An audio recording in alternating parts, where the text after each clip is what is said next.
Michaela, and this is my video reflection for Chapter 12, Social Institutions for Technology and Society. And the first question says, describe the characteristics of a nuclear, extended, and surrogate family. And basically, a nuclear family is, I don't want to say your typical family, but basically a dad, a mom, and their dependent children. Um, and today, this could be literally two moms, two dads, just someone there, basically, taking care of the kids, either a working mom, working dad, whether like whatever it might be, vice versa, vice versa. And then a extended family is anything that is outside of that nuclear bubble. So anything, basically, what I would describe it as is anything, anybody that doesn't live at your house. So aunts, uncles, grandparents, um, cousins, things like that are extended family. And then a surrogate family is obviously taking place for somebody else. So I would figure this as like either as foster parents, step parents who are obviously stepping up into that place of a role of a parent that they didn't have to be, things like that. And it says, how have you seen the traditional nuclear family structure evolve? How have you seen the traditional nuclear family structure evolved within your own family or friends' lives? Obviously, everyone today has a mom, a dad, someone that they live at home with, and then they obviously have their siblings or whatever that lives at home with them. For me, I've kind of have a buttload of um, parents, siblings, things like that. So I have a stepmom, a stepdad, my dad, and my mom, and then I also have seven siblings. So my nuclear family is obviously very big, and I mean, I'm just gonna say we're very big, whatever. But obviously, I don't really have friends that have that many siblings or that many parents, but they obviously have someone that they can lean on or go home to. So that's how you kind of see it. I kind of just call my nuclear family my support system. So anybody I can go to, and that's in that like time of need or when I really need someone there for me is what I would call my nuclear family. And then it says, what are your perceptions toward online learning? Have you taken an online course? If so, why? And it says, do you prefer face to face or online learning? What advantages and disadvantages have you seen or experienced with online learning?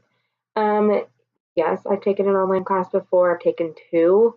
Both of them were not because I wanted to. I may or may not have failed a class. And so I just had to take the credit back up, make it up again.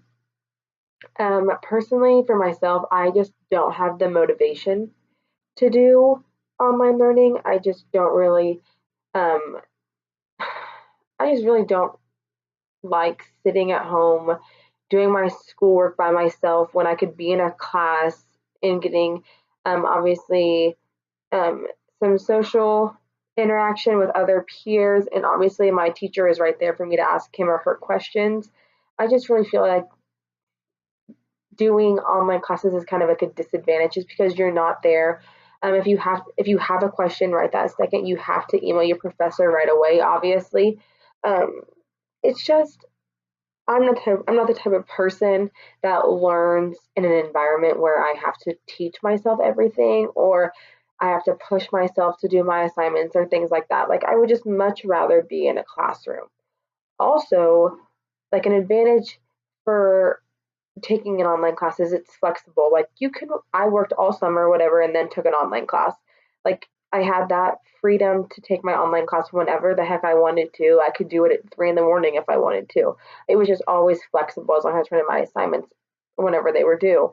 But a disadvantage is obviously not being there, and you kind of have to force yourself to pay attention, like not pay attention, but like force yourself to do the lessons, read your modules, things like that. And I just don't have the patience to do it, and I feel like I get distracted so much more easily when I'm at home doing obviously my assignments or trying to take a whole class online. So when I'm in a classroom, I'm not as distracted, but like being at home, you can easily be distracted, especially for me. like I struggle with learning already. So I don't really know why I would like put it upon myself to make it harder, but that's just me. And then I only found one online article for the Wall Street Journal because it's still acting weird if you search something and it doesn't pull anything up. So that was fun. Um, but it says the article says against the social media mob, and it basically just talks about why we should um, stop listening to kind of the idiots on social media, why we should put our phones down and not really check it as much, just because there's so much drama out there and it's always about politics or just this, that, and another thing. It's just always drama.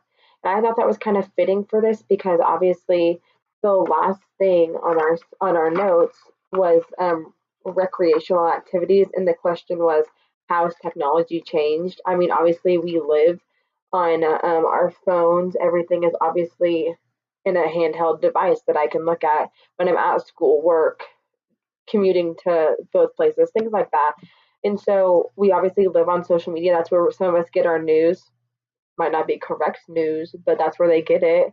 And it just has information on there that people find vital or important and that they really need to check it, or whatever. So someone saying that we shouldn't check social media, I kind of thought was weird, especially in this time era. But I just thought it was kind of fitting.